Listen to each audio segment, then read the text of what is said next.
Lakeview has actually a lot of fine arts, especially for a 4A school. Obviously, one of our bigger highlights is our mariachi group. Band obviously goes to the next level every year. They accomplish quite a bit. We share with Lincoln all of our fine arts teachers. So half of them are here while the other half are over there and vice versa. Simply because one, we need the space. So there's only a choir room and a band hall, essentially.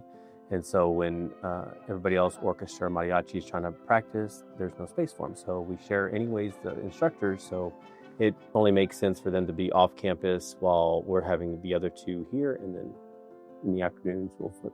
Although this is a newer building, it's not. I mean, it's still 20-something years old, and it has a lot of upkeep to it. CTE, we're all in one building out kind of on the east side of campus, and it's welding here, construction here, and then there's some other combinations of classes, and the rest we kind of have to travel for space-wise. When you get into the actual spaces inside of the building, they're pretty old. They did not burn down with the fire when the rest of this building was reconstructed or built, and you can tell there's not really AC. There's air that blows. We have carpet blowers that help circulate air in there.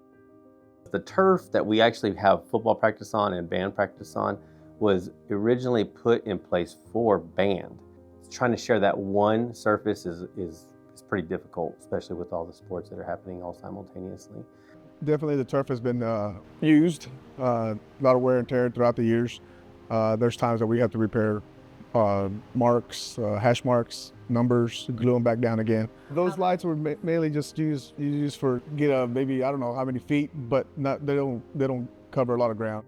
Proposition A includes renovations and repairs to Lakeview High School, including construction of a new CTE wing, renovation of existing CTE wing, athletic updates and renovations, and construction of a new fine arts area for the mariachi program. The community also has only made one investment in SAISD schools in the last 27 years, and this bond is intended to address various identified needs. Upgrades made possible by the bond will make school buildings more energy efficient and will lower operating costs. Early voting is April 22nd through April 29th. Election day is Saturday, May 3rd. Go vote.